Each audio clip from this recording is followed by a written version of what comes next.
न इंद्रो बृहस्पति शं नो विष्णुरुक्रमः नमो ब्रह्मणे नमस्ते वायु त्वमेव प्रत्यक्षं ब्रह्मास्मि त्वमेव प्रत्यक्षं ब्रह्म वदिष्यामि ऋतुं वदिष्यामि सत्यं वदिष्यामि तन्मावतु अवतु वक्तारम् अवतु माम् अवतु वक्तारम् ॐ शान्ति शान्ति शान्तिः।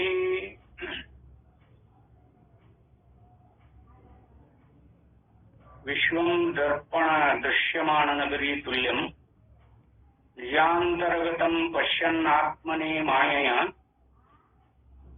बहिर्उद्भूतं यथा निद्राय यत् साक्षात् कुरुते प्रबोध समये स्व आत्मानम् एव अद्वयं तस्मै श्री गुरुमूर्ते नमः। ಪ್ರಾತಸ್ಮರಣೀಯ ಸದ್ಗುರು ಸಿದ್ಧಾರೂಢರನ್ನು ಮಹಾಮೌನಿ ಯೋಗಿ ಗುರುನಾಥಾರೂಢರನ್ನು ವೃಂದದಲ್ಲಿ ಧ್ಯಾನಿಸಿ ಶ್ರೋತ್ರಿಯರು ಬ್ರಹ್ಮನಿಷ್ಠರು ಬ್ರಹ್ಮಲೀನ ವಿಷ್ಣುಪಾದಪ್ಪಂಗಳ ದಿವ್ಯ ಚರಣಾರವಿಂದಗಳಲ್ಲಿ ನತಮಸ್ತಕನಾಗಿ ಈ ಸತ್ಸಂಗದಲ್ಲಿ ಭಾಗಿಯಾಗಿರುವಂತಹ ಸಕಲ ಪೂಜ್ಯರ ಶ್ರೀಚರಣಗಳಿಗೆ ನಮನಗಳನ್ನು ಅರ್ಪಿಸುತ್ತಾ ಹಾಗೂ ಶರಣೆಗೂ ಭಕ್ತಿಪೂರ್ವಕವಾದ ವಂದನೆಗಳನ್ನು ಅರ್ಪಿಸಿ ಇವತ್ತಿನ ಈ ಕಾರ್ಯಕ್ರಮದೊಳಗೆ ಪ್ರವೇಶಗೊಳ್ಳೋಣ. ತತ್ವಮಸಿ ಮಹಾವಾಕ್ಯದ ಪ್ರಕರಣದು. ಅದರೊಳಗೆ ಪ್ರಸಂಖ್ಯಾನದ ಅವಶ್ಯಕತೆ ಇದೆಯೋ ಅಥವಾ ಇಲ್ಲೋ, ಪ್ರಸಂಖ್ಯಾನವಾದಿಗಳ ಪೂರ್ವ ಪಕ್ಷ ಅದಕ್ಕೆ ಆಕ್ಷೇಪಣ ಮಾಡ್ಲಿಕ್ಕತ್ತದ. ಅದಕ್ಕೆ ಅದನ್ನ 11ನೇ ಶ್ಲೋಕದ ಪರ್ಯಂತರ ನಾವು ನೋಡ್ಕೊಂಡು ಬಂದೇವಿ.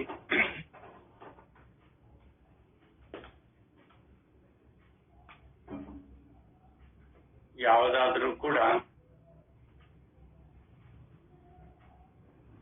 ಕರ್ಮವನ್ನು ಮಾಡದೇನೆ ಅದ್ರ ಫಲ ಉಂಟಾಗ್ಲಿಕ್ಕೆ ಸಾಧ್ಯ ಇಲ್ಲ.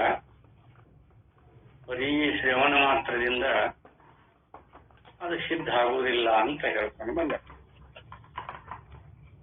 ನೀವು ಅಪ್ರತಿಪನ್ನತ್ವ ಕರ್ಮಣಾಂಶ ಯಥಾ ಭವೇತ್ ಅವಿರುದ್ಧೋ ಭವೇತ್ ತಾವತ್ ಸಂವೇದ್ಯ ದೃಢಃ.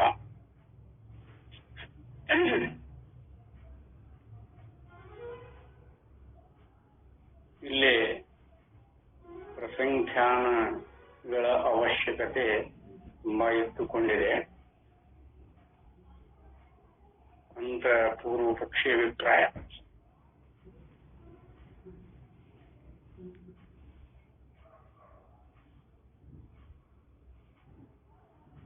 ಯಾಕಂದ್ರೆ ಶ್ರವಣ ಮನನ ನಿಧಿಧ್ಯಾಸನ ಅಂತೇಳಿ ಏನು ಇಟ್ಟುಕೊಂಡಿದೆಯೋ ಅದೇ ಪ್ರಸಂಖ್ಯಾನವಾದ. ಶ್ರವಣ ಮನನ ನಿಧಿಧ್ಯಾಸನ ಇದು ನಮಗ ಅವಶ್ಯಕತೆ ಇದೆಯೋ ಅಥವಾ ಇಲ್ಲೋ ಅಂತಾನೆ ವಿವೇಕ.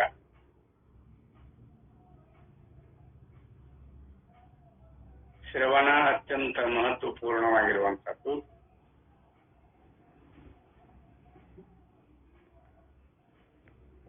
ಸಾಧನೆಗೆ ಇವು ಆತ್ಮತತ್ವಕ್ಕೆ ನೇರಾದ ಸಾಧನೆಗಳು ಅಂತಾನೆ ಹೇಳ್ಕೊಂಡು ಬಂದಾರೆ.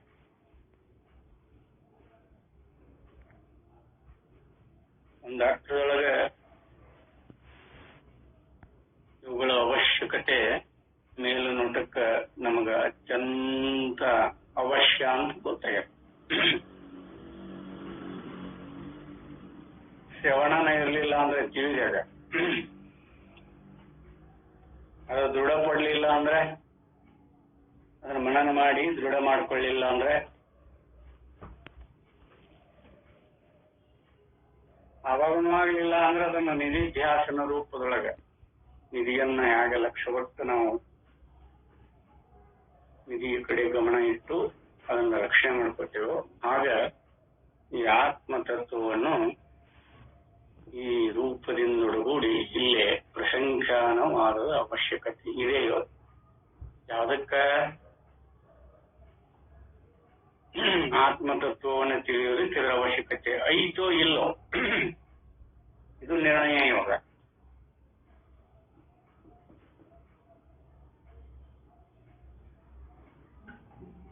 ಎಲ್ಲಿಯವರೆಗೆ ಅನುಭವಕ್ಕೆ ವಿಷಯವಾಗುವುದೆಂಬುದು ದೃಢವಾಗಿರುವುದಿಲ್ಲವೋ ಅಲ್ಲಿಯವರೆಗೆ ಕರ್ಮಗಳಿಗೆ ಹೇಗೆ ವಿಧಿ ಇರಬಹುದೋ ಹಾಗೆ ವಿಧಿ ಇರುವುದು ವಿರುದ್ಧವಾಗಲಾರದು, ಏಕೆಂದರೆ ಅದನ್ನು ಹೊಂದಿರುವುದಿಲ್ಲ.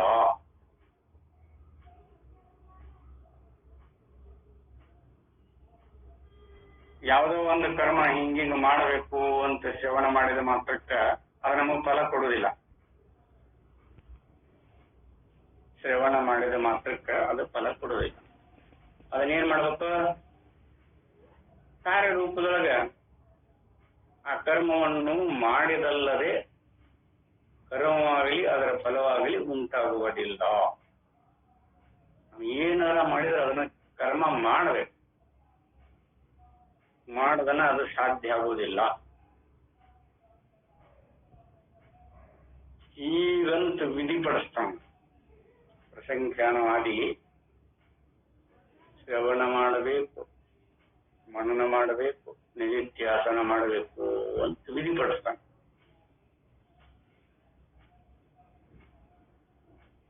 ಪರಮಾರ್ಥ ತತ್ವವನ್ನು ತಿಳಿಬೇಕಾದ್ರೆ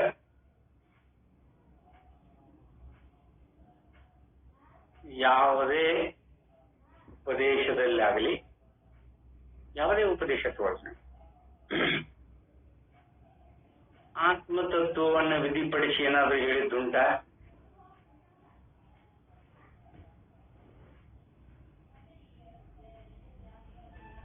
ಇಲ್ಲಿ ಶ್ರವಣ ಮನನ ನಿಧಿಧ್ಯಾಸನ ವಿಧಿಪಡಿಸ್ಯಾರ.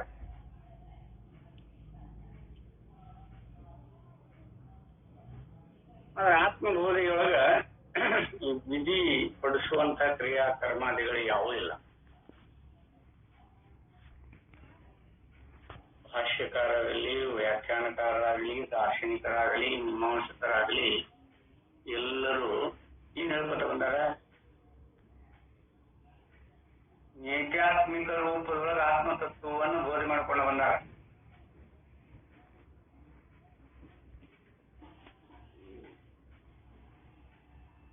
ನಿತ್ಯಾತ್ಮಿಕ ರೂಪ ಹೇಗದ? ನಿತ್ಯಾತ್ಮಿಕ ಏನಿದು ಅಂತ ತಿಳಿದಿಯಲ್ಲಪ್ಪ, ಅದು ಆತ್ಮಸ್ವರೂಪ ಅಲ್ಲ ಅಂತ ಹೇಳ್ಕೊತ ಬಂದಾರ. ಇಲ್ಲಿ ನೋಡಿದರೆ ಪ್ರಸಂಖ್ಯಾನವಾದಿಗಳು ಅದನ್ನು ವಿಧಿಪಡಿಸ್ತಾರೆ. ಶ್ರವಣ ಮಾಡಬೇಕು, ಮನನ ಮಾಡಬೇಕು, ನಿಧಿಧ್ಯಾಸನ ಮಾಡಬೇಕು. ಇದು ಅಧಿಕಾರಿ ವರ್ಗಕ್ಕೆ ಸಂಬಂಧಪಟ್ಟಿರುವುದೇ ವಿನಃ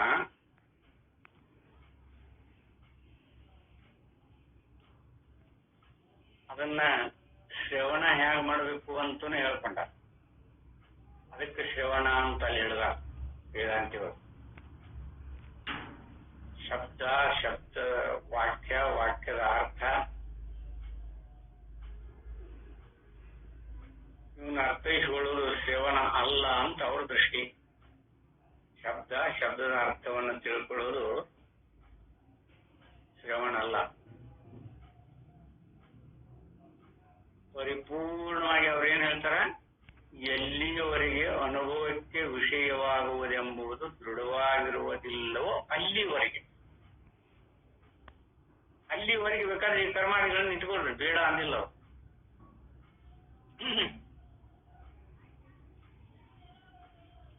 ಯಾಕಂದ್ರೆ ಶ್ರವಣ ಮನನ ನಿಧಿಧ್ಯಾಸನ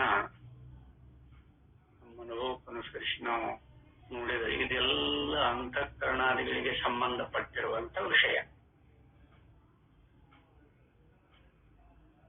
ಇಂದ್ರಿಯ ಅಂತಃಕರಣಗಳಿಂದ ಒಳಗೂಡಿನ ಶ್ರವಣ ಮನನ ನಿಧಿಧ್ಯಾಸನ ಮಾಡಬೇಕಾದಾಗ ಇಂದ್ರಿಯ ಮತ್ತು ಅಂತಃಕರಣಗಳ ಇಂದು ಒಳಗೂಡಿನ ಮಾಡಬೇಕು.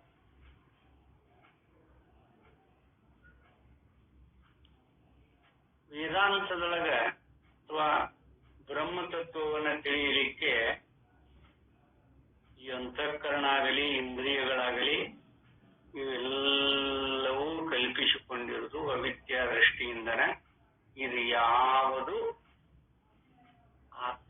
ಸ್ವರೂಪ ಅಲ್ಲ ಅಂತ ಅಲ್ಲಗಳಿತ ನೀತಿಗಳ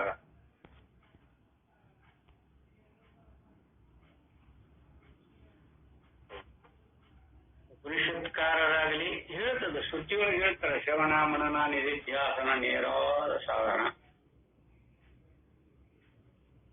ಅವ್ನು ಹ್ಯಾಗ ಮಾಡ್ಕೊಂಡ್ರ ಅದು ನೇರಾದ ಸಾಧನ ಆಗ್ತತಿ ಅನ್ನೋದನ್ನ ಮಾತ್ರ ನಾವು ಗೊತ್ತೈಸಿಕೊಂಡಿಲ್ಲ ಅಂತ ನಾವಿಲ್ಲಿ ಹೇಳಬಹುದು.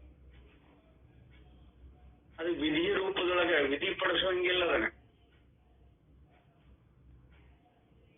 ವಿಧಿ ಪಡಿಸ್ಲಿಕ್ಕೆ ಆ ಶ್ರವಣ ಸಮಕಾಲದೊಳಗೆ ಅನುಭವದಲ್ಲಿ ಪರ್ಯವಸನ ಆತಂದ್ರೆ ಅದು ವಿಧಿ ಅನಿಸುವುದಿಲ್ಲ ನೋಡಿ. ಓಹೋ ಇಷ್ಟ ಇದ್ರ ಅರ್ಥ, ಇದಕ್ಕೆ ಶ್ರವಣ ಅಂತಾರ. ಅದನ್ನ ಹಿಂದೆ ಸಾಕಷ್ಟು ಸರಿ ಹೇಳ್ಕೊಂಬಂದ.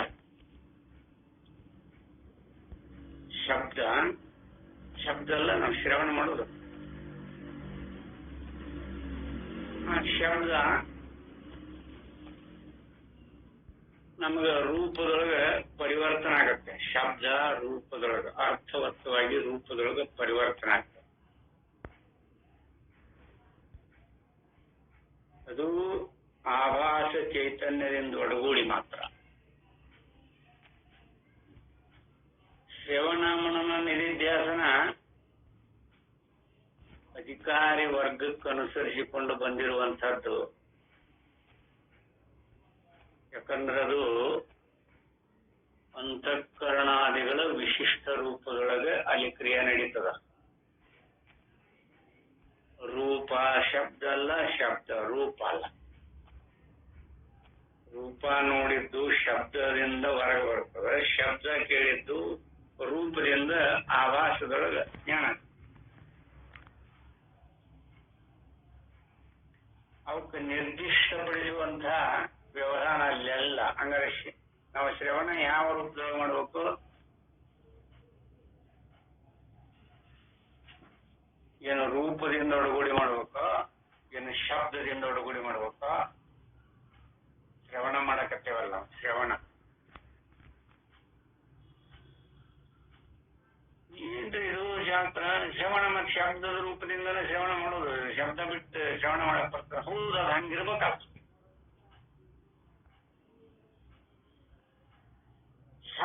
ಶಬ್ದದಂಗೆ ಇರ್ಬೇಕಲ್ಲ. ಅದರ ಅರ್ಥ ರೂಪವತ್ತವಾಗಿ ನಮ್ಮ ಚೈತನ್ಯ ಆಭಾಸದೊಳಗೆ ರೂಪಾಗಿ ಪರಿಣಾಮ ಅಂತ. ಮತ್ ನೀವ್ ಏನ್ ಮಾಡ್ದಂಗಾತು? ಶ್ರವಣ ಮಾಡಿದ್ರೆ ಖರೆ.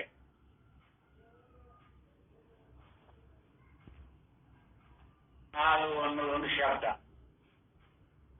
ಆಣೆ ಅನ್ನೋದೊಂದು ಶಬ್ದ. ಅಲ್ಲಿ ಶ್ರವಣ ಮಾಡಿದ ಶಬ್ದಗಳು ರೂಪಾದಿಗಳ ಆಕಾರ, ರೂಪಾದಿಗಳಾಗಿ ಪರಿವರ್ತನೆ ಹೊಂದತ್ತ ಎಲ್ಲೇ ಅಂತಃಕರಣದ. ಅದು ಆಗ ಒಳಗೆ ಸರಿತಾ ಹೋಗಿ ಇದೆಲ್ಲವೂ ಆತ್ಮನ ತಿರುಳ. ಆತ್ಮನನ್ನು ಬಿಟ್ಟ ಹಾಲು ಇಲ್ಲ, ಆಣೆನೂ ಇಲ್ಲ, ನದಿನೂ ಇಲ್ಲ, ಬೆಟ್ಟನೂ ಇಲ್ಲ ಅಂತ ಯಾರು ಅದೇ ಶಬ್ದ ರೂಪವಾಗಿ ಬಂದಿರುವಂತಹದ್ದನ್ನ ಅನುಭವಾನುಸಾರಿಯಾಗಿ ಯಾರು ಕಂಡುಕೋತಾರ, ಇದು ಎಲ್ಲವೂ ಆತ್ಮ ಸ್ವರೂಪ ಅಂತ ಅನುಭವಕ್ಕೆ ಬಂದಾಗ ಯಥಾರ್ಥವಾಗಿರುವ ಶ್ರವಣ.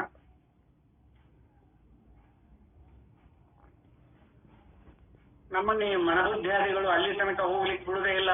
ಅರ್ಥ ಗೊತ್ತಾಯ್ತಲ್ಲೋ, ಮತ್ತೇನದು? ಹಾಲಂದ್ರೆ ಹಿಂಗಿರ್ತೈತಪ್ಪ, ಮಧುರವಾಗಿರ್ತದ ನೋಡಲ್ಲಿ. ವಸ್ತು ಸತ್ಯತ್ವಕ್ಕ ನಮ್ಮನ್ನ ಕಟ್ ಹಾಕಿ ನಿಲ್ಲಿಸ್ಬಿಡ್ತಾವ ಅಂತಃಕರಣ. ಅದು ಶ್ರವಣ ಮಾಡೋ ಪದ್ಧತಿ ಅಲ್ಲ. ಆ ವಸ್ತುವಿನ ಜ್ಞಾನ ಆತು ಅಂದ್ರೆ ಸಾಕಂತ. ವಸ್ತುವಿನ ಜ್ಞಾನ ಆತಂದ್ರೆ ಸಾಕು. ತಿಳ್ಸಲ್ಲ. ಆಣೆ ಅಂದ್ರೆ ಹಿಂಗಿರ್ತದ, ನದಿ ಅಂದ್ರೆ ಹಂಗಿರ್ತದ, ಬೆಟ್ಟ ಅಂದ್ರೆ ಹಿಂಗಿರ್ತದ. ಹಾಲು ಅಂದ್ರೆ ಈಗ ಮಧುರವಾಗಿ ಶುಭ್ರವಾಗಿ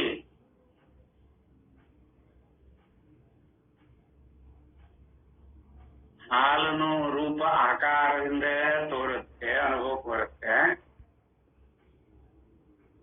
ಶಬ್ದ ಅಷ್ಟೆಲ್ಲ ಕ್ರಿಯೆ ಮಾಡಿಸುತ್ತಲ್ಲ, ಒಂದು ಶಬ್ದ ಬಂದ್ರೆ ಅದು ರೂಪವಾಗಿ ಪರಿಣಾಮ ಹೊಂದೋದು ಎಲ್ಲರ ಅನುಭವದೊಳಗೂ ಅದ. ಆನೆ ಅನ್ನೋದು ಶಬ್ದ, ನದಿ ಅನ್ನೋದು ಶಬ್ದ, ಬೆಟ್ಟ ಅನ್ನೋದು ಶಬ್ದ, ಅವು ಎಲ್ಲ ಆಕಾರ ರೂಪಗಳನ್ನ ಮಾಡ್ಕೊಳತ್ತಲ್ಲದು ಪರಿವರ್ತನೆ ಬೇರೆ ಬೇರೆ ರೂಪದೊಳಗೆ ಅನುಭವ ಬರ್ತವಲ್ಲ. ಶಬ್ದ ರೂಪವಾಗಿ, ರೂಪ ಶಬ್ದವಾಗಿ.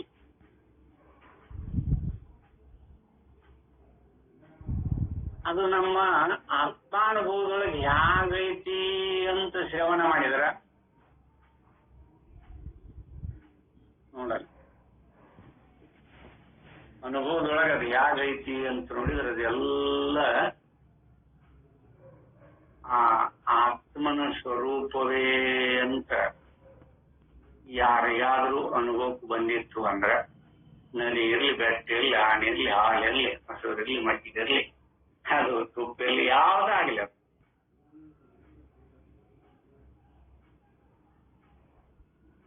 ಇದರ ಶಬ್ದಾದಿಗಳ ಅಸ್ತಿತ್ವೇನೋ ಅದಕ್ಕೆ ಅಸ್ತಿತ್ವದನ ಶಬ್ದಕ್ಕ ಶಬ್ದ ಇಲ್ಲ, ಏನು ಗೊತ್ತಾಗೋದಿಲ್ಲಲ್ರಿ. ವ್ಯವಹಾರದೊಳಗೆ ಇಟ್ಕೊಳ್ರಿ, ಬೇಡ ಅಂತಿಲ್ಲ ಅವ್ರೇನು, ಬೇಡ ಅಂದಾರ ವ್ಯವಹಾರದೊಳಗೆ ಶಬ್ದಗಳನ್ನು ಬಳಸ್ರಿ. ಆದ್ರೆ ಅದ್ರ ಆತ್ಮನ ಸ್ವಭಾವ ಅಥವಾ ಆತ್ಮನ ತಿರುಳಾಗಿರುವ ಈ ಶಬ್ದ, ಸ್ಪರ್ಶ, ರೂಪ, ರಸ, ಗಂಧ ಇವೆಲ್ಲವೂ ಆತ್ಮನ ತಿರುಳಿನ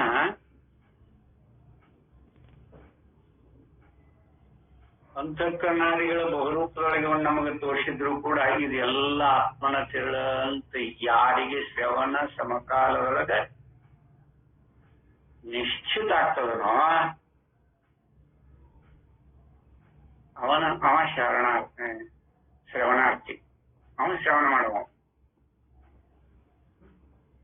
ಅದು ಅನುಭವಕ್ಕೆ ವಿಷಯವಾಗುವುದೆಂಬುದು ದೃಢವಾಗಿರುವುದಿಲ್ಲವೋ, ಎಲ್ಲಿವರೆಗೆ ಅದು ದೃಢವಾಗುವುದಿಲ್ಲವೋ ಅಲ್ಲಿವರೆಗೆ ನಾವು ಶ್ರವಣ ಮಾಡಿದ್ದು ವ್ಯರ್ಥನ ಅಂತ. ಎಲ್ಲ ಆತ್ಮನ ತಿಳದು ಈ ಉಪಾಧಿಗಳ ಸಂಬಂಧದಿಂದ ಆ ಶಬ್ದ ಸಂಸ್ಕಾರದಿಂದ ನೋಡಿ, ಶಬ್ದ ಸಂಸ್ಕಾರ ಭರಿತವಾಗಿ ಅಂತಃಕರಣದೊಳಗೆ ಶಬ್ದ ಸಂಸ್ಕಾರಕ್ಕತ್ತಲ್ಲ, ಆದ್ರೂ ಅದು ಶಬ್ದದ ರೂಪದೊಳಗನ ಆಗೋದೇ ಇಲ್ಲ ನೋಡೋದು. ಅದು ಅದರ ಅರ್ಥ ಮಾತ್ರ ಆಗತ್ತೆ, ಅದರ ರೂಪ, ಆಕಾರ, ಅದರ ವಿಶೇಷತೆ ಇವುಗಳಿಂದ ಒಳಗಡೆ ಅನುಭವ ಬರ್ತದೆ. ಅಲ್ಲಿ ಶಬ್ದ ಅಂಗಡಿಯನ್ನು ಬರೀ ನುಡಿ ಮಾತ್ರ, ಬರೀ ವ್ಯವಹಾರ. ಯಾವುದ ಶಬ್ದ ತೋಡ್ರಿ ಅದರ ಅರ್ಥ ರೂಪವಾಗಿ ಆಕಾರದೊಳಗೆ ಅಂತಃಕರಣ ಆಕಾರ ರೂಪದೊಳಗಾಗಿ ಈ ಆಕಾರ ಆಗಲಿ, ಶಬ್ದಗಳಾಗಲಿ, ಅಂತಃಕರಣ ಕ್ರಿಯಾಗಳಾಗಲಿ ಅಲ್ಲಿ ಅಂತಃಕರಣ ವಿಷಯ ಆಗಿರ್ತದ, ಇವೆಲ್ಲ ವಿಷಯ ಆಗಿರ್ತಾವ. ಆ ವಿಷಯಗಳ ಸ್ವರೂಪವೆಲ್ಲವೂ ಆತ್ಮನ ಸ್ವರೂಪವೇ ಅಂತ ಶ್ರವಣ ಸಮಕಾಲದೊಳಗೆ ಯಾರಿಗೆ ಗೊತ್ತಾಗಿರುತ್ತೋ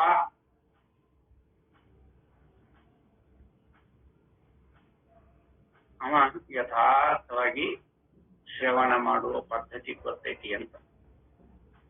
ಅವ ಒಳ್ಳೆ ಮನನ ಮಾಡುವ ಅವಶ್ಯಕತೆ ಇಲ್ಲ, ಸ್ವರೂಪ ಆಗಿಬಿಡ್ತದ. ಸ್ವರೂಪ ಜ್ಞಾನ ಆಗಿಬಿಡುತ್ತೆ.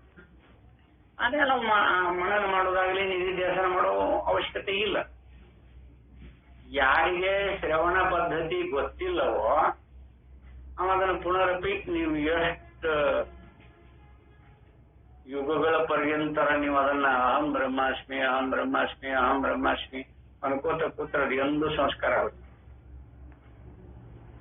ಆ ಶಬ್ದಗಳ ಸಂಸ್ಕಾರ ಅಂತಃಕರಣದೊಳಗೆ ಯಾವ ರೂಪದೊಳಗೆ ಆಗತ್ತೆ, ಅವೆರಡು ಯಾವದರ ಅಸ್ತಿತ್ವದೊಳಗೆ ಇದ್ದುಕೊಂಡಿದೆ,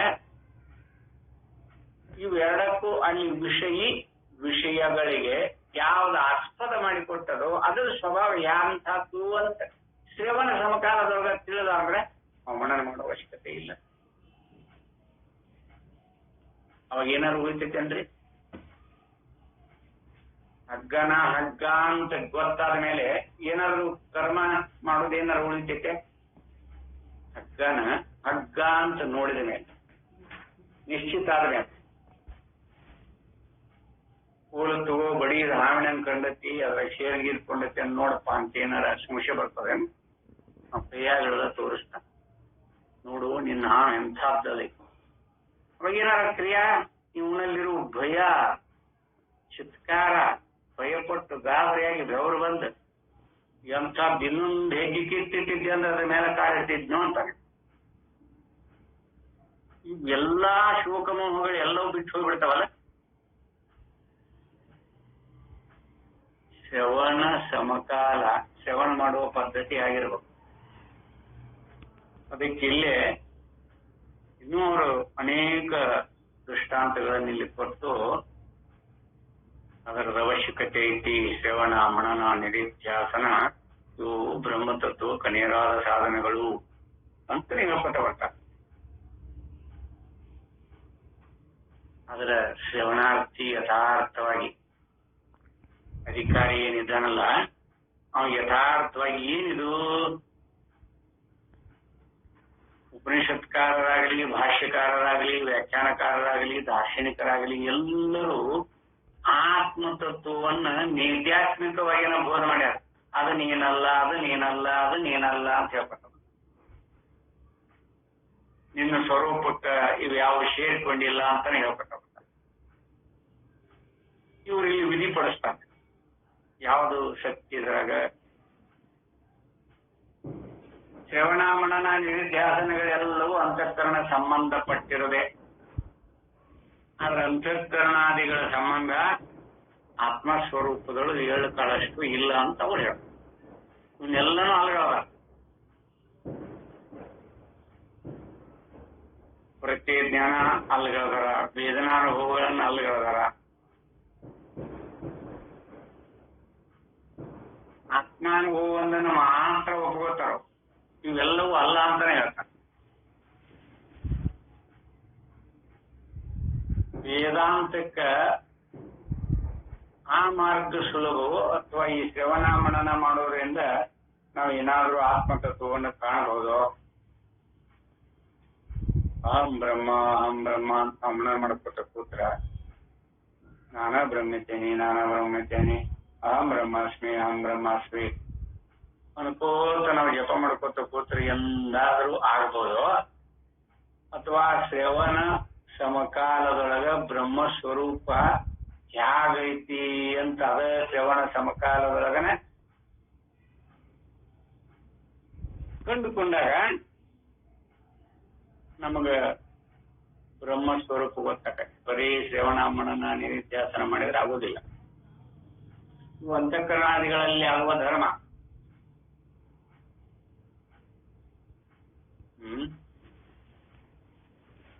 ಇದನ್ನು ಯಥಾರ್ಥವಾಗಿ ಸಾಧಕರು ಪರಿಶೋಧನೆ ಮಾಡ್ಕೊಳ್ಳೋದು. ಶಾಸ್ತ್ರ ಹೇಳುತ್ತೆ. ಆದ್ರೆ ಶಾಸ್ತ್ರ ಪದ್ಧತಿ ಏನೈತಿ ನಿಧ್ಯಾತ್ಮಿಕವಾಗಿ ನಾವು ಬೋಧ ಮಾಡೋದ್ರ ಪರಂಪರೆ. ಅದು ಹಾಗೆ ಹೇಳ್ಕೊತ ಬಂದೈತಿ. ಮನ ನೀನಲ್ಲ, ಬುದ್ಧಿ ನೀನಲ್ಲ, ಚಿತ್ತ ನೀನಲ್ಲ, ಎಲ್ಲ ನೀನಲ್ಲ ಅಂತಾನೆ ಹೇಳ್ಕೊತ ಬಂದಿರ್ತಲ್ಲ.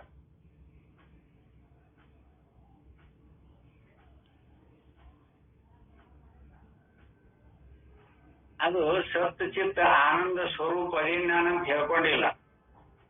ಅದನ್ನ ಹೇಳ್ಕೊಂಡದ್ದು ಇದ ಅಂತಃಕರಣದಲ್ಲಿರುವ ಪರಮಾತ್ಮನ ಕಲ್ಪನಾ. ಅದೇನು ಹೇಳ್ಕೊಂಡಿಲ್ಲ. ನಮ್ಮ ಸ್ವರೂಪ ಎಂದು ಹೇಳಿಲ್ಲ. ನಾನು ಸತ್ತು ಚಿತ್ತ ಪರಮಾನಂದ ಸ್ವರೂಪ ಇದೇನಿ, ನಾ ಬ್ರಹ್ಮಜ್ಞಾನಿ ಆಗೇನಿ ಅಂತ ಬ್ರಹ್ಮಜ್ಞಾನಿ ಅನ್ನೋ ಹೇಳಕ್ ಬರೋದಿಲ್ಲ.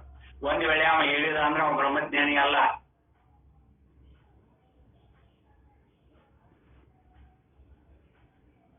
ಅದನ್ನ ಕಂಡವ್ರು ಹೇಳಕ್ ಬರುದೇ ಇಲ್ಲ. ನಿಶಬ್ದಂ ಬ್ರಹ್ಮ ಮುಚ್ಚತೆ ಅಂತ ಹೇಳ್ಕೊಂಡು ಯಾವ ಶಬ್ದಾದಿಗಳ ಸೋಂಕು ಅದರಲ್ಲಿಲ್ಲ.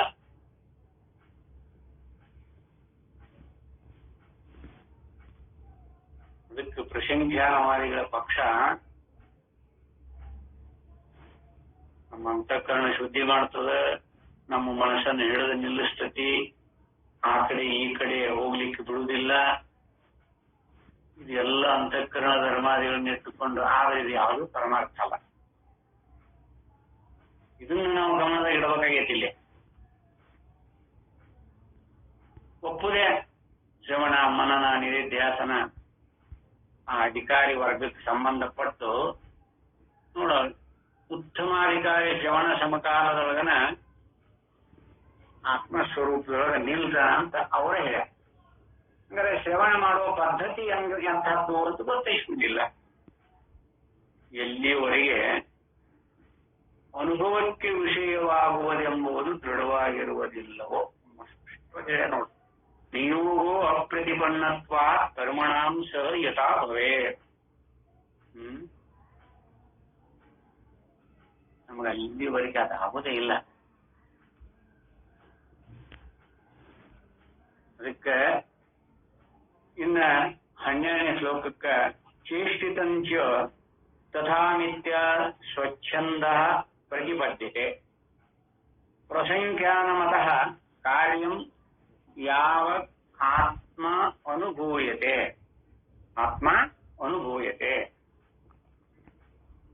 ಸ್ವೇಚ್ಛೆಯಿಂದ ನಡೆಯುವವನು ಮಿಥ್ಯಾ ವ್ಯಾಪಾರವನ್ನು ಹೊಂದಬಹುದು.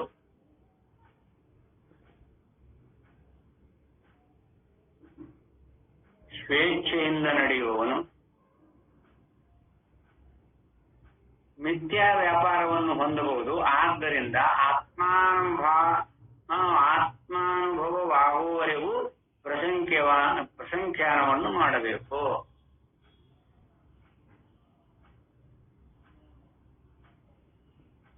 ಅಂತಃಕರಣಾದಿಗಳನ್ನ ತನಗಿಷ್ಟದಂತೆ ಬಳಸುವ ಸ್ವೇಚ್ಛೆ ಆಚಾರಿ ಅಂತ ಕರೀತಾರೆ. ಪರಮಾತ್ಮರು ಹೇಗಿರ್ತಾನೆ ಹಾಗೆ ನಡ್ಕೊಂಡ್ಬಿಡೋದು. ತನಗೇನು ಇಚ್ಛಾ ಬರ್ತೈತಿ ಅದರೊಳಗೆ ತೊಡಗೋದು. ವೇದ ವಿಹಿತೋ ವೇದ ರಹಿತೋ ಅದು ಗೊತ್ತೇ ಇಲ್ಲ. ಕೆಲವೊಂದನ್ನು ಮಾಡೋದಿರ್ತೈತಿ, ಕೆಲವೊಂದನ್ನು ಮಾಡದೇ ಇರೋದಿರ್ತೈತಿ. ಅವನಿಗೆ ಮಿಥ್ಯಾ ವ್ಯಾಪಾರವನ್ನು ಹೊಂದಬಹುದು. ಅಂತಃಕರಣದಿಂದ ಯಾವುದನ್ನು ಅಪೇಕ್ಷೆ ಪಟ್ಟು ಮಾಡ್ತೀವಿ ಅದೆಲ್ಲ ಮಿಥ್ಯಾ ವ್ಯಾಪಾರ ಅಂತ ಗೊತ್ತಾಗಿದೆ ಅಲ್ಲ. ನಮ್ಮ ಸ್ವರೂಪದೊಳಗೆ ಅಂತಃಕರಣಾದಿಗಳ ವ್ಯವಹಾರ ಇಲ್ಲ. ಅದಕ್ಕನೇ ಮಿಥ್ಯಾ ವ್ಯಾಪಾರ ಅಂತ ಕರೀದವರು. ಮಿಥ್ಯಾ ವ್ಯಾಪಾರ ಯಾರು ಇಂದ್ರಿಯ ಮನ ಅಂತಃಕರಣ ಶರೀರಾದಿಗಳನ್ನಿಟ್ಟುಕೊಂಡು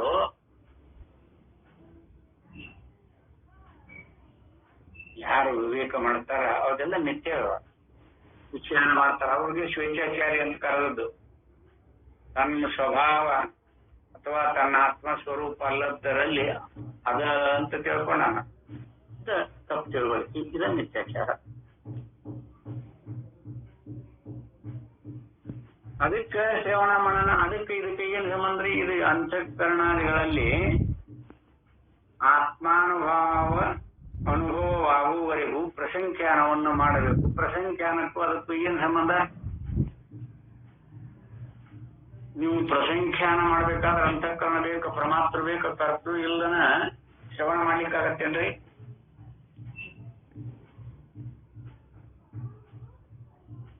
ಕರ್ತೃ, ಭೋಕ್ತೃ, ಜ್ಞಾತೃ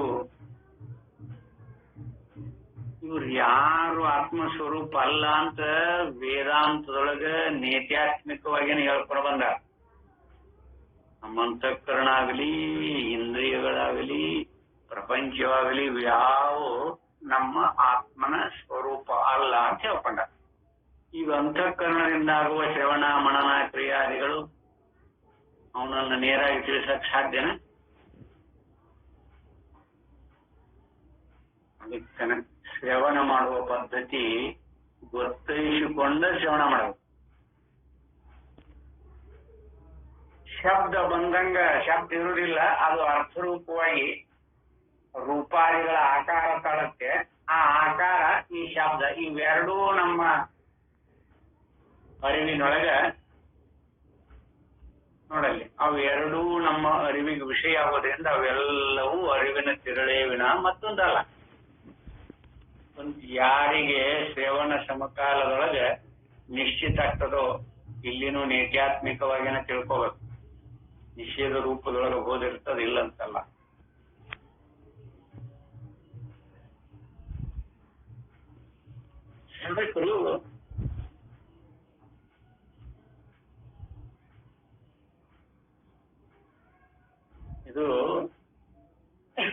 ಸಮಂಜಸ ಕಾರ್ಯಕ್ರಮ ಅಲ್ಲ. ಮನಸ್ಸನ್ನ ಉಲ್ಲಾಸದಿಂದ ಕೂಡಿಕೊಂಡು ಏನೇನೋ ಕೇಳ್ಕೊಂಡು ಬರುವಂತಹದ್ದಲ್ಲ. ಇದು ಜಿಜ್ಞಾಸ ಮನೋಭಾವ ಇರ್ತದೆ. ಇಲ್ಲಿ ಜಿಜ್ಞಾಸದ ಸಾಧಕನಿಗೆ ಜಿಜ್ಞಾಸ ಬಹಳ ಮಹತ್ವ. ಇಲ್ಲಿ ಮೇಲ್ನೋಟಕ್ಕೆ ಗೊತ್ತಾಗ್ತೈತಿಲ್ಲ. ಇಲ್ಲಿ ಶ್ರವಣ ಮನನ ನಿಧಿಧ್ಯಾಸನ ನಿರಾದ ಸಾಧನಗಳು ಅಂತ ಹೇಳ್ಬಿಟ್ರಲ್ಲ, ಅಲ್ಲಿ ಏನಿರ್ತದೆ, ಉಪನಿಷತ್ಕಾರರಾಗಲಿ, ಭಾಷ್ಯಕಾರರಾಗಲಿ, ವ್ಯಾಖ್ಯಾನಕಾರರಾಗಲಿ, ದಾರ್ಶನಿಕರಾಗಲಿ, ಅಲ್ಲಿ ಏನ್ ಹೇಳ್ತಾರ, ಆತ್ಮನ ತತ್ವವನ್ನು ತಿಳಿಸ್ಬೇಕಾದ್ರೆ ಎಲ್ಲಾನು ನೀತಿ ಹೇಳಿಬೇಕು ಅಂತ ಹೇಳ್ತಾರೆ. ಸಾಧಕ ಯಾವ್ದನ್ನ ಸ್ವೀಕಾರ ಮಾಡಬೇಕು?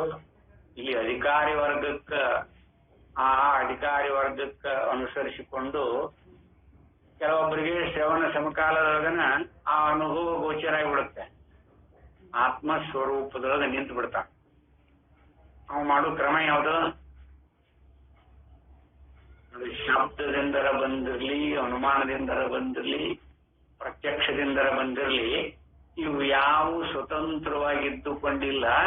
ಇವು ಅಂತಃಕರಣದೊಳಗನ ಪರಿವರ್ತನ ಹೊಂದುವಂತ ಸ್ವಭಾವ ಹೋಗ್ತೈತಿ.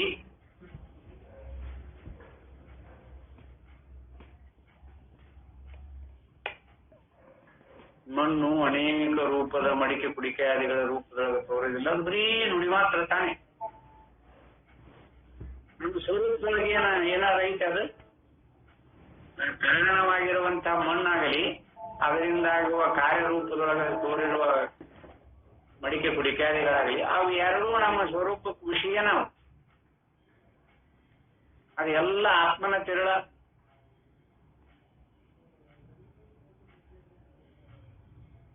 ಆತ್ಮ ಚೈತನ್ಯದವನ್ನ ಬಿಟ್ಟು ಅವಕ್ಕೆ ಯಾವಕ್ಕೂ ಇಲ್ಲ. ವ್ಯವಹಾರ ನಡೆದದ್ದು ಎಲ್ಲಿ ಅಂತಾನು ಹೇಳ್ಕೊಂಬಂದಾರ ಅವರು. ಅಹಂ ಪ್ರತ್ಯಯ, ಇದೆಲ್ಲ ಅಹಂ ಪ್ರತ್ಯಯ ಅಂತ ಯಾರಿಗ್ ಗೊತ್ತಾಗ್ತದ ನೋಡು?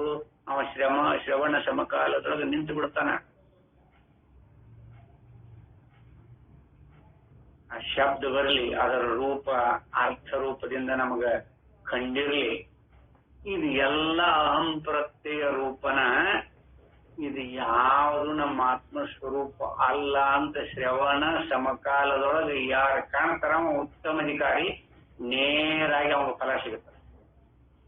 ಶ್ರವಣಕ್ಕೆ ಅರ್ಥ ಅಷ್ಟ. ಅವ ಮಾತು ಹೊಳೆ ಮನನ ಮಾಡೋ ಅವಶ್ಯಕತೆ ಇಲ್ಲ.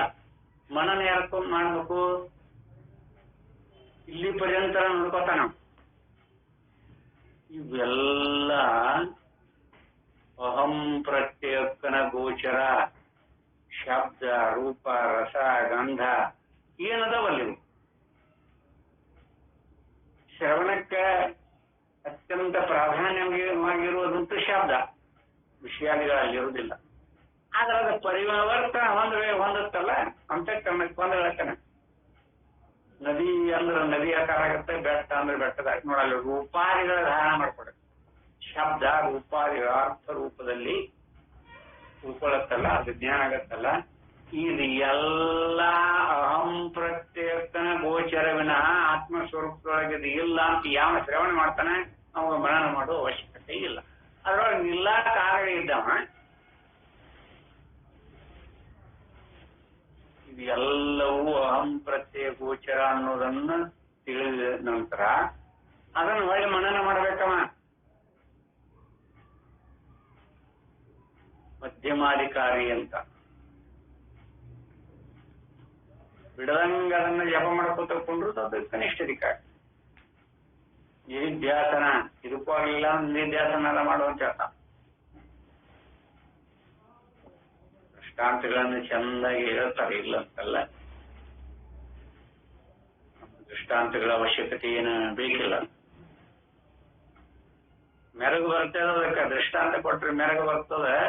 ಆದ್ರೆ ಈ ಅಂತಃಕರಣದ ಸ್ವಭಾವ ಏನೈತೆ ಅಂದ್ರೆ ಆ ದೃಷ್ಟಾಂತ ಅಷ್ಟೇ ಹಿಡ್ಕೊಳತ್ತೆ. ಆ ದೃಷ್ಟಾಂತದ ಅಪೇಕ್ಷೆಯಿಂದ ಸ್ವರೂಪವನ್ನು ನಿರ್ಣಯ ಮಾಡ್ಕೊಳಕ್ಕೆ ಹಂಬಲಿಸ್ಬೇಕು ನೋಡಿ. ಅದಕ್ಕೆ ದೃಷ್ಟಾಂತ ಎಷ್ಟು ಕಡಿಮೆ ಹೇಳ್ತಾರ ಅಷ್ಟು ಒಳ್ಳೇದು. ಅಲ್ಲಿ ಮತ್ತೊಂದು ಇರುವುದಿಲ್ಲ. ಅಲ್ಲಿ ಸ್ವರೂಪದೊಳಗೆ ಆತ್ಮಾನುಭವದೊಳಗೆ ಯಾವುದೊಂದು ಇಲ್ಲ. ಅಲ್ಲಿ ಅಹಂ ಪ್ರತ್ಯೇಕ ವಿಷಯ ಆಗತ್ತ ಅವನಿಗೆ, ನೋಡ್ಕೊಂಡವ್ರಿಗೆ. ನೋಡ್ಕೊಳ್ತಾ ಇದ್ದವ್ರಿಗೆ ಹೆಂಗಾಗತ್ತೆ? ಅದಕ್ಕ ಇಲ್ಲೇ ಇದು ವಿಶೇಷ ರೂಪವಾಗಿರುವಂತಹ ಬೋಧನೆ. ಆದ್ದರಿಂದ ಇಲ್ಲೇ ವಿಧಿ ಇಲ್ಲದೆ ಇರುವವನು ಸ್ವೇಚ್ಛೆಯಿಂದ ಹೇಗೆ ಬೇಕಾದರೂ ನಡೆದುಕೊಳ್ಳಬಹುದೆಂದು ಅನಿಷ್ಟ ಬರಬಹುದು. ಒಂದು ಕ್ರಮ, ಒಂದು ವಿಧಿ. ನೋಡಿ, ಸ್ವಾಮಿಗಳಾದವ್ರು ಕೆಂಪು ಬಟ್ಟೆನ ಹಾಕೋಬೇಕು, ರುದ್ರಾಕ್ಷಿ ಮಾಲ ಹಾಕೋಬೇಕು, ಭಸ್ಮಧಾರಣೆ ಮಾಡಬೇಕು, ಇವೆಲ್ಲ ಕ್ರಮ.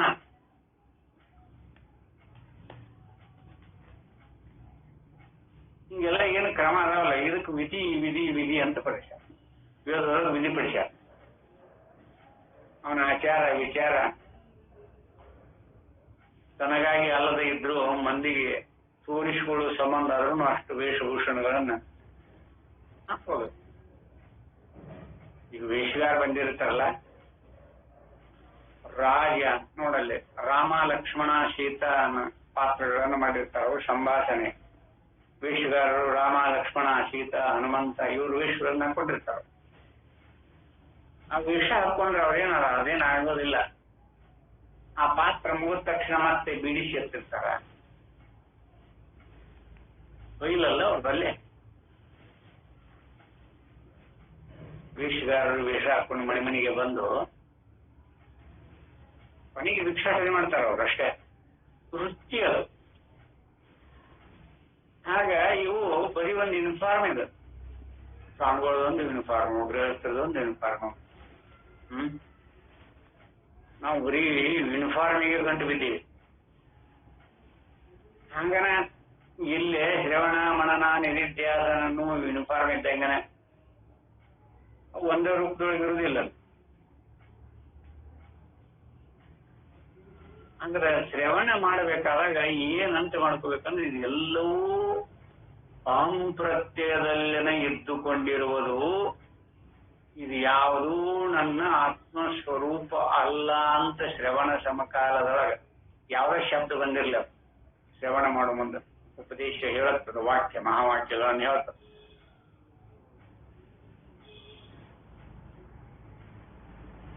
ಆ ವಾಕ್ಯಗಳನ್ನ ಸಂಸ್ಕಾರ ಹೊಂದಕ ಅಂತಃಕರಣ ಇರ್ಬೇಕಲ್ಲ. ಮತ್ತ ಅಂತಃಕರಣಾದಿಗಳಿಂದ ಒಡಗೂಡಿರುವುದು ಯಾವುದು ಆತ್ಮ ಸ್ವರೂಪ ಅಲ್ಲ ಅಂತ ನಿರ್ಣಯ. ಮತ್ ಎಷ್ಟು ಸಂಸ್ಕಾರ ಮಾಡ್ಕೊಂಡ್ರೆ ಏನ್ ಆಗ್ಬೇಕಾಗಿತ್ತು ನಮಗ?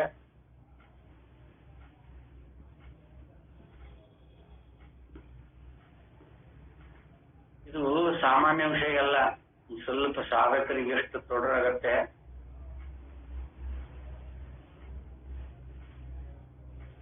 ಮತ್ತ ವೇದಾಂತದ ಬೋಧ ಕ್ರಮ ಹೇಗೈತಿ ಅದನ್ನ ಲಕ್ಷ್ಯದೊಳಗಿಟ್ಟು ನಾವ್ ಇದನ್ನ ನೋಡ್ಕೋಬೇಕು.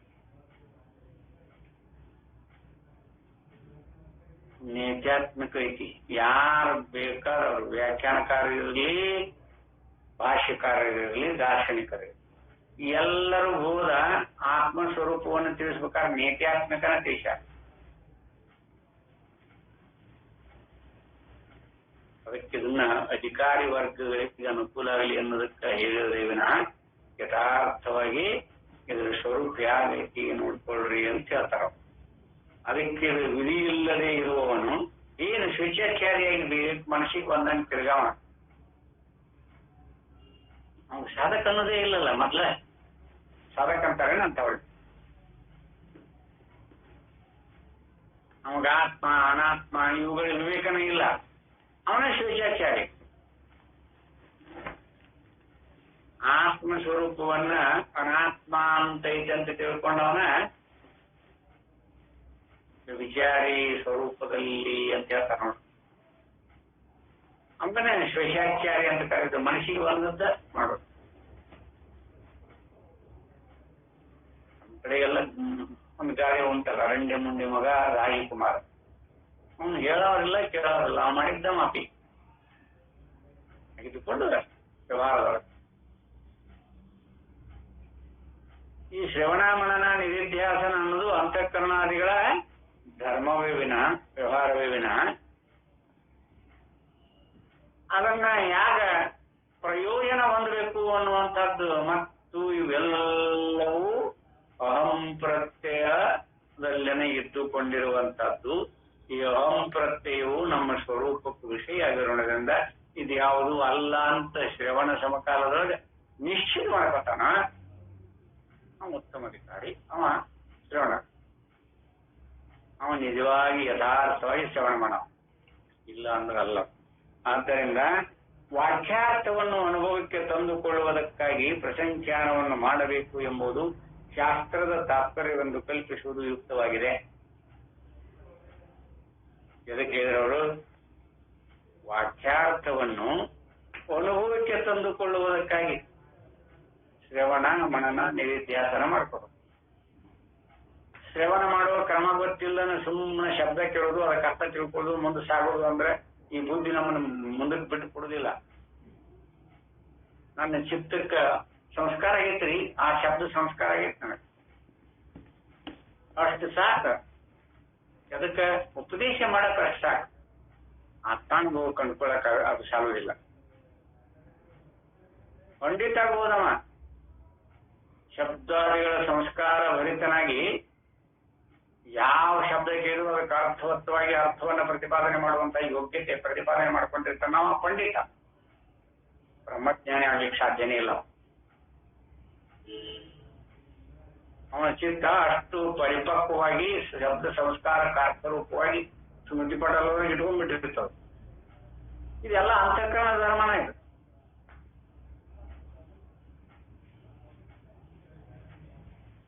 ಪರಮಾರ್ಥ ದರ್ಶನ ಆಗುವುದಿಲ್ಲ. ಅದು ಯಥಾರ್ಥವಾಗಿ ಶ್ರವಣ ವಾಕ್ಯಾರ್ಥವನ್ನು ಅನುಭವಕ್ಕೆ ತಂದುಕೊಳ್ಳುವುದಕ್ಕಾಗಿ ಪ್ರಸಂಖ್ಯಾನವನ್ನು ಮಾಡಬೇಕು ಎಂಬುದು ಶಾಸ್ತ್ರದ ತಾತ್ಪರ್ಯವೆಂದು ಕಲ್ಪಿಸುವುದು ಯುಕ್ತವಾಗಿದೆ. ಶ್ರವಣ ಮನನ ನಿಧಿಧ್ಯಾಸನ ಇರುವುದು ಎದಕ್ಕಂದರೆ ಈ ವಾಕ್ಯಗಳ ಅರ್ಥವನ್ನ ಅನುಭವ ರೂಪದಲ್ಲಿ ಪರ್ಯವಸಾನ ಮಾಡ್ಕೋಬೇಕು ಅಂತ ಹೇಳ್ತಾರ. ಆವಾಗ ಅದು ಶ್ರವಣ. ಇಲ್ಲ ಸುಮ್ಮನೆ ಹರಣ. ಏನು ಪ್ರಯೋಜನ? ಏನು ಹೇಳ್ರಿ? ಶ್ರವಣ ಮಾಡಿ ಏನು ಪ್ರಯೋಜನ? ಕೇಳಿದ್ದ ಅದೊಂದು ತಾನ ಮನನಾಗಿರ್ತದ. ಇವ್ರೇನಾದ್ರು ಮನನ ಮಾಡ್ಕೊಳ್ಳೋದು ಕೇಳಿ ಕೇಳಿ ಕೇಳಿ ಕೇಳಿ ಮನನ ಆಗ್ಯ. ಆ ಮನನ ಆದ್ರೂ ಕೂಡ ಅದು ಚಿತ್ತವೃತ್ತಿಯಾದೀತೆ ವಿನಃ ಆತ್ಮತತ್ವ ಆಗಲಿಕ್ಕೆ ಸಾಧ್ಯನೇ ಇಲ್ಲ. ಇಲ್ಲಿ ಇದೇ ಬಿಡಿಸ್ಕೋಬೇಕು. ಮನನ ಯಾವ್ದಾಗಿರ್ತದ? ಚಿತ್ತವೃತ್ತಿ. ಅದು ಏನ್ ಕೇಳಿದ್ರು ಹೇಳ್ತಾರೆ ಅವರು, ಪಂಡಿತರವರು, ವಿದ್ವಾಂಸರು. ವಿದ್ವಾನ್ರಂತಾರ, ಪಂಡಿತರು ಅಂತಾರ, ಭಾಷಣಕಾರರು ಅಂತಾರ. ಆದ್ರೆ ಅವರಿಗೆ ಅನುಭಾವಿಗಳು ಬ್ರಹ್ಮಜ್ಞಾನಿಗಳು ಅನ್ನೋದಿಲ್ಲ ನೋಡ್ರಿ. ದೊಡ್ಡ ವಿದ್ವಾನ್ರಿ ಅವರು. ಸ್ವಾಮಿಗಳಿಗೆ ಹಾಗರಿ ಬುದ್ಧಿ ಹೀಗರಿ ಬುದ್ಧಿ ಅಂತ ಕರೀತಾರೆ. ಬುದ್ಧಿ ದಾಟಿ ಮುಗಿಯಿಲ್ಲ ಅಂತ ಅವ್ರಿಗೂ ಗೊತ್ತಿರ್ತದೆ. ಹೀಗರಿ ಬುದ್ಧಿ ಹಾಗರಿ ಬುದ್ಧಿ ಎಲ್ಲದಕ್ಕೂ ಹ್ಞೂನ್ರಿ ಬುದ್ಧಿಯರೇ, ನೀವು ಬುದ್ಧಿ ದಾಟಿ ಮುಂದಕ್ಕೆ ಹೋಗಿಲ್ಲ ಅಂತ ಅದು ವ್ಯಂಗ್ಯಾರ್ಥ. ಅನುಭಾವಿಗಳಿಗೆ ಬ್ರಹ್ಮಜ್ಞಾನಿಗಳಿಗೆ ಅದು ಕರಿಬಾರದು. ಆ ಬುದ್ಧಿ ಅನ್ನೋದು ದೊಡ್ಡ ಶಬ್ದ ಅಂತ ತಿಳ್ಕೊಂಡ್ಬಿಟ್ಟೇವೆ.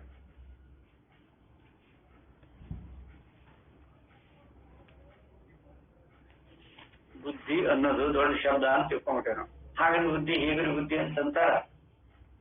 ಸುಮ್ಮನೆ ಹಾಗೆ ಅದಕ್ಕೆ ಯಥಾರ್ಥವಾಗಿ ಇಲ್ಲೇ ಇನ್ನ 13ನೇ ಶ್ಲೋಕ. ಸದಸ್ಮತೀಜ ವಿಜ್ಞಾನಂ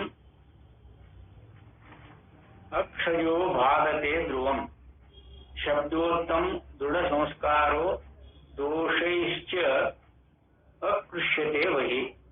ನಾನು ಸತ್ತಾಗಿರುವೆನು ಎಂಬ ಶಬ್ದ ಪ್ರಮಾಣದಿಂದುಂಟಾಗಿರುವ ಜ್ಞಾನವನ್ನು ಪ್ರತ್ಯಕ್ಷದಿಂದಾಗಿರುವ ಗಟ್ಟಿಯಾದ ಸಂಸ್ಕಾರವು ಅವಶ್ಯವಾಗಿ ಬಾರಿಸುತ್ತದೆ. ದೋಷಗಳಿಂದ ಹೊರಕ್ಕೂ ಸೆಳೆಯಲ್ಪಡುತ್ತಾನೆ. ಹೇಗೆ ಮಾಡ್ಕೊತಿದ್ರು ವಾಕ್ಯ? ವಾಕ್ಯಜ್ಞಾನದಿಂದ ಆತ್ಮಜ್ಞಾನ ಉಂಟಾದರೂ ಅನಾದ್ಯ ಜ್ಞಾನದ ಬಲವಾದ ಸಂಸ್ಕಾರವಿರುವುದರಿಂದ ಪ್ರತ್ಯಕ್ಷ ಜ್ಞಾನವೇ ಪ್ರಬಲವಾಗಿ ಅದನ್ನು ಹೊಡೆದು ಹಾಕುತ್ತದೆ. ಮೇಲೇನಿರು ನಾನು ಸತ್ತಾಗಿರುವೆನು ಎಂಬ ಶಬ್ದ ಪ್ರಮಾಣದಿಂದ ಉಂಟಾಗಿರುವ ಜ್ಞಾನವನ್ನು ಪ್ರತ್ಯಕ್ಷದಿಂದಾಗಿರುವ ಗಟ್ಟಿಯಾದ ಸಂಸ್ಕಾರವು ಅವಶ್ಯವಾಗಿ ಬಾಧಿಸುತ್ತದೆ. ಎರಡು ಒಂದೇ ಅರ್ಥದೊಳಗದ ನೋಡ್ರಿ.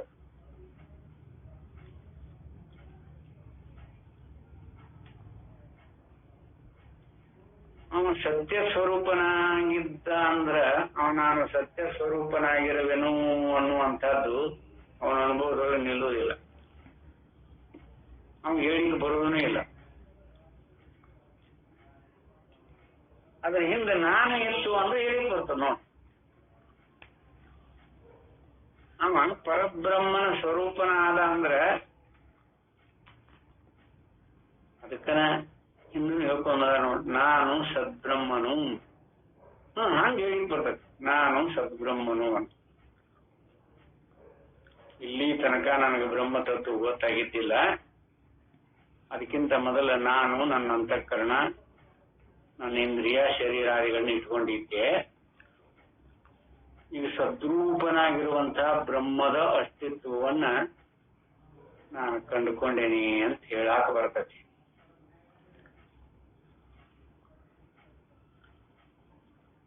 ಇಲ್ಲೇನ ಸೂಕ್ಷ್ಮತೆ ಏನೈತಿ ಅಂತ ನೋಡ್ಕೊಂಡಿರೇನ?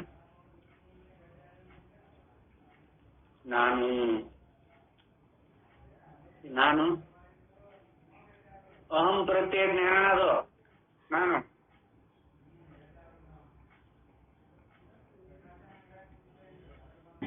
ಅಲ್ಲೇ ಆ ಸದ್ಬ್ರಹ್ಮನೊಳಗ ಲೀನ್ ಆಗೋದನ್ನ ಮಾತ್ರ, ಅದ್ರೊಳಗ ತಾದಾತ್ಮ್ಯತೆ ಹೊಂದೋದು ಮಾತ್ರ ಕಾಣ್ತಾನೆ.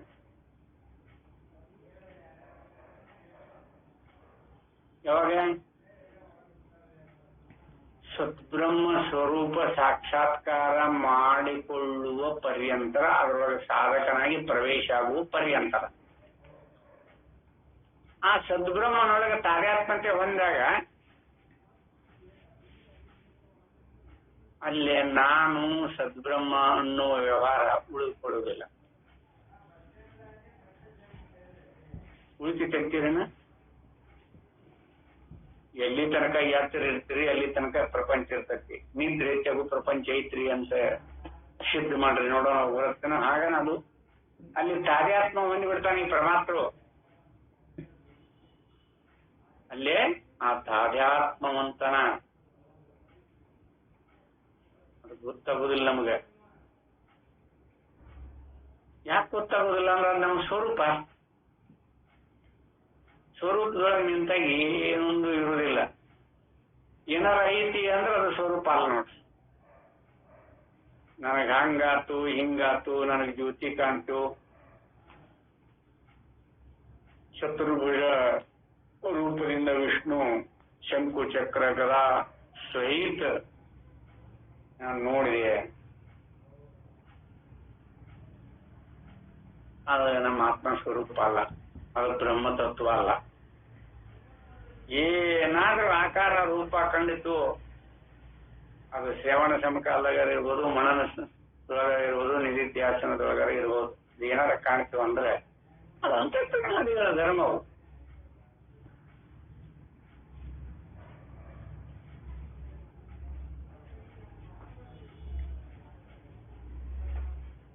ಅದಕ್ಕೆ ಯಥಾರ್ಥವಾಗಿ ಇಲ್ಲಿ ಆತ್ಮಾನುಭವ ಆಯ್ತು ಅಂದ್ರ ಅವ ಸತ್ತಾಗಿರುವೆನು ಅಂತ ಹೇಳ್ಬೇಕಾದಾಗ ಪರಮಾತ್ಮ ಕೂಡ್ಕೊಂಡಿರ್ತಾನ. ನಾವಿನ್ನು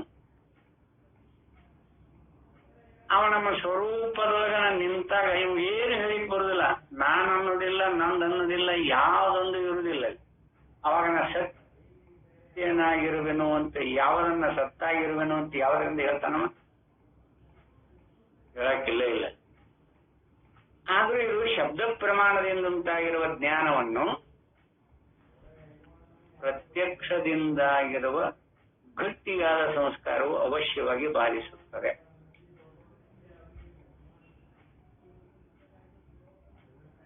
ಶಬ್ದ ಪ್ರಮಾಣದಿಂದ ಉಂಟಾಗಿತ್ತಲ್ಲ ನಮ್ಮ ಜ್ಞಾನ,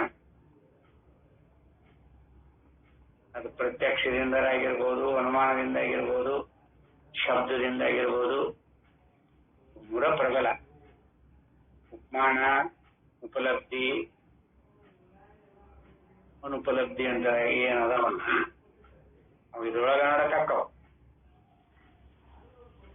ಅರ್ಥಾಪತ್ತಿ ಅಂತಿದೆ ನೋಡಿಲ್ಲ, 6 ಪ್ರಮಾಣಗಳನ್ನು, ಷಟ್ ಪ್ರಮಾಣಗಳನ್ನು ಹೇಳ್ತಾವ. ಪ್ರಾಮುಖ್ಯವಾಗಿ ಶಬ್ದ, ಪ್ರತ್ಯಕ್ಷ, ಅನುಮಾನ, ಇವು ಸಾಕು. ಪ್ರತ್ಯಕ್ಷ, ಅನುಮಾನ, ಶಬ್ದ.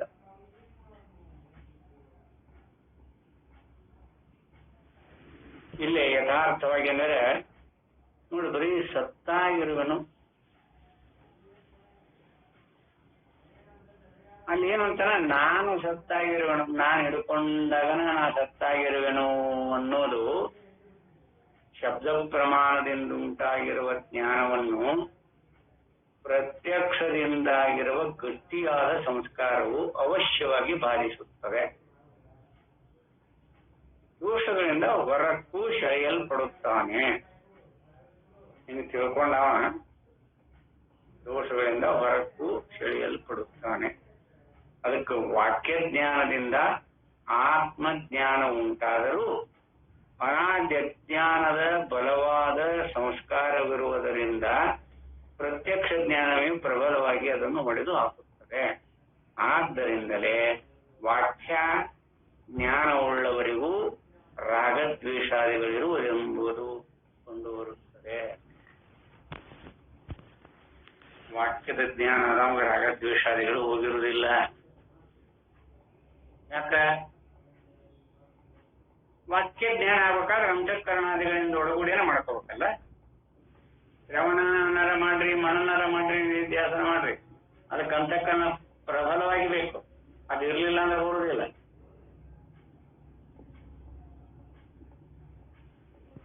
ಇಂದ್ರಿಯಗಳು ಬೇಕು, ಅಂತಃಕರಣಾದಿಗಳು ಬೇಕು.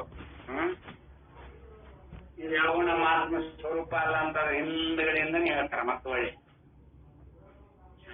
ಅವರು ಯಾವ ರೂಪದೊಳಗಿರ್ಬೇಕು ಅಂತ. ಅದಕ್ಕೆ ಇಲ್ಲಿ ಶಬ್ದ ಶ್ರುತಾನುಮಾನ ಮಾನ ಜನ್ಮಾನವು ಸಾಮಾನ್ಯ ವಿಷಯವು ಯತಃ ಪ್ರತ್ಯಯ ಅವಕ್ಷಯೋ ಅವಶ್ಯಂ ವಿಶೇಷಾರ್ಥೋ ನಿವಾರಯೇ. ಶಬ್ದ, ಅನುಮಾನ ಇವುಗಳಿಂದ ಜ್ಞಾನಗಳು ಸಾಮಾನ್ಯ ವಿಶೇಷವಾದ ಜ್ಞಾನಗಳಾಗಿರುವುದರಿಂದ ವಿಶೇಷವನ್ನು ತಿಳಿಸುವ ಪ್ರತ್ಯಕ್ಷ ಜ್ಞಾನವು ಅವಶ್ಯವಾಗಿ ಅವನ್ನು ಬಾಧಿಸುತ್ತದೆ. ಶಬ್ದವಾಗಲಿ ಅನುಮಾನವಾಗಲಿ ಪರೋಕ್ಷ ಜ್ಞಾನವನ್ನೇ ಉಂಟು ಮಾಡುತ್ತವೆ.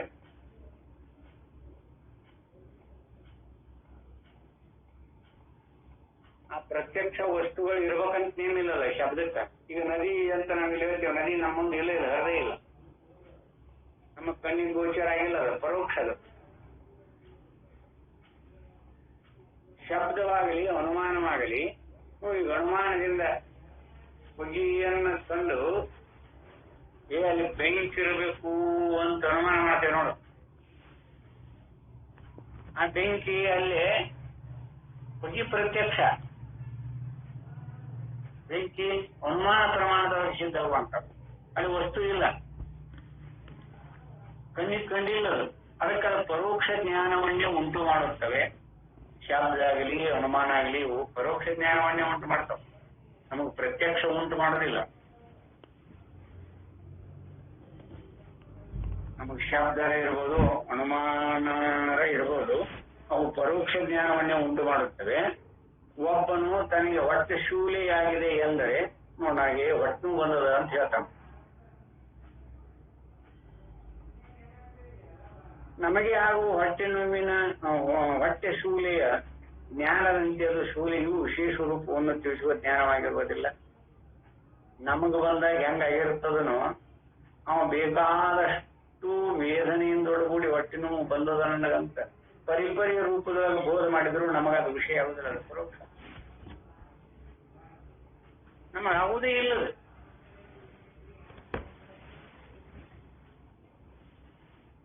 ಡಾಕ್ಟರ್ ಚಿಕಿತ್ಸೆ ಕೊಡ್ತಾರಲ್ಲ ಹೊಟ್ಟೆ ನೋವಿಗೆ,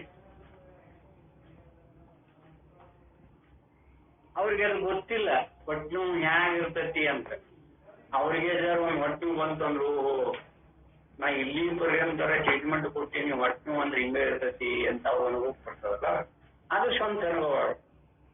ಇದಲ್ಲ ಮತ್ತೊಬ್ರು ಹೇಳುದು, ನನಗೆ ಹೊಟ್ಟೆ ನೋವು ಐತ್ರಿ, ಹೊಟ್ಟೆ ನೋವ್ಲಿಕ್ಕತ್ತೈತ್ರಿ, ಡಾಕ್ಟರ್ ಹತ್ರ ಹೋಗಿ ಕೇಳ್ಕೊತೇವಲ್ಲ. ಅದಕ್ಕ ಅವರು ಟ್ರೀಟ್ಮೆಂಟ್ ಕೊಡ್ತಾರ, ಮಾತ್ರೆ ಅದು ಇದು ಕೊಟ್ಟು ಸೈರಪ್ ಕೊಟ್ಟು ಹೊಟ್ಟೆ ನೋವು ನಿವಾರಣೆ ಆಗತ್ತೆ ಇಲ್ಲ ಅಂತ ಕಲ್ತಿರ್ತಾರ ಅವರು. ಇಂಥ ಔಷಧ ಕೊಟ್ರ ಅದ ಪರಿಣಾಮ ಕೊಡ್ತೈತಿ ಅಂತ ಗೊತ್ತಿರ್ತದ, ಕೊಡ್ತಾರ. ಹಾಗಾದ್ರೆ ಆ ಹೊಟ್ಟೆ ನೋವಿನ ಅನುಭವ ಮಾತ್ರ ಅವರಿಗೆ ಅವರಿಗೆ ಬಂತು ಅಂದ್ರೆ ಅದಕ್ಕೆ ಆ ರೂಪದ ಶಬ್ದವಾಗಲಿ ಅನುಮಾನವಾಗಲಿ ಪರೋಕ್ಷ ಜ್ಞಾನವನ್ನೇ ಉಂಟು ಮಾಡುತ್ತವೆ. ಒಬ್ಬನು ತನಗೆ ಹೊಟ್ಟೆ ಶೂಲೆಯಾಗಿದೆ ಅಂದರೆ ನಮಗೆ ಆಗುವ ಹೊಟ್ಟೆ ಶೂಲೆಯ ಜ್ಞಾನದಂತೆ ಅದು ಶೂಲೆಯ ವಿಶೇಷ ರೂಪವನ್ನು ತಿಳಿಸುವ ಜ್ಞಾನವಾಗಿರುವುದಿಲ್ಲ.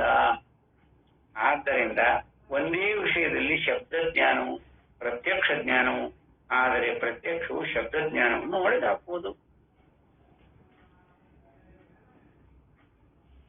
ಅದಕ್ಕೆ ಪ್ರತ್ಯಕ್ಷ ಜ್ಞಾನ ಅದನ್ನು ಹೊಡೆದಾಕ್ತತಿ ಅಂತ ಹೇಳ್ತಾ. ಈಗ ಒಬ್ಬ ವಿದ್ಯಾರ್ಥಿ 4ನೇ ಅಥವಾ 6ನೇ ಇರುವಾಗ ಭೂಗೋಳ ಇತಿಹಾಸ ಮಾಡೋ ಮುಂದೆ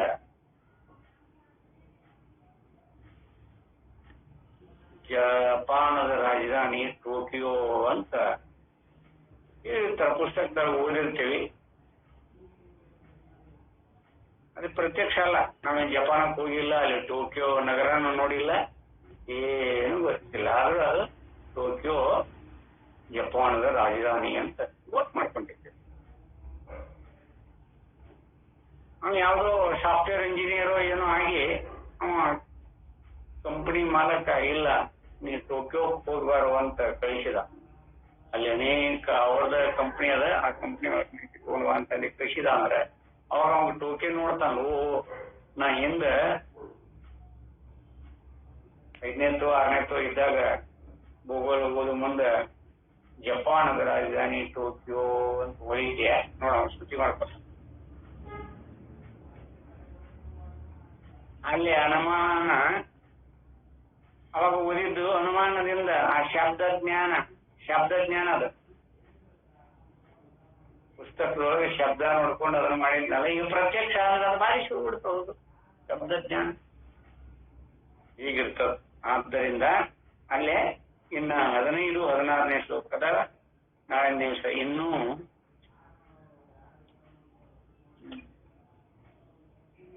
ಇನ್ನೂ 4 ಶ್ಲೋಕಗಳು ಉಂಟು. ಇದಾದ್ಮೇಲೆ ಇದು ಎಲ್ಲ ಇಲ್ಲಿ ಪರ್ಯಂತರ ಯಾರು ಪ್ರಸಂಖ್ಯಾನವಾದಿಗಳು ಇದೆಲ್ಲ ಬೇಕು ಅವಶ್ಯ ಅಂತ ಹೇಳ್ಕೊತಾನವನ, ಅದನ್ನ ಮುಂದೆ ಸಿದ್ಧಾಂತ ಶಾಸ್ತ್ರಕ್ಕೆ ಅನಾತ್ಮ ನಿಷೇಧದಲ್ಲಿ ತಾತ್ಪರ್ಯ ಅನ್ನುವಂಥ ವಿಷಯವನ್ನು ಇಟ್ಕೊಂಡು ವಿಷಯದೊಳಗೆ ಅಲ್ಲಿಂದ ಪ್ರವೇಶ ಆಗ್ತೇವೆ ನಾವು. ಅದಕ್ಕೆ ಈಗ 15, 16, 17, 18 ಇವು ಇನ್ನೂ 4 ಶ್ಲೋಕಗಳು ಉಳ್ಕೊತವ. ನಾಳಿನ ದಿವಸ ಅದನ್ನ ವಿಚಾರ ಮಾಡೋಣ ಅಂತೇಳಿ ಈ 4 ವಾಕ್ಪುಷ್ಪಾದಿನ ಸದ್ಗುರು ಚಂದ್ರ ಕರ್ಪಿಸಿ ಇವತ್ತಿನ ಉಪನ್ಯಾಸಕ್ಕೆ ವಿರಾಮ.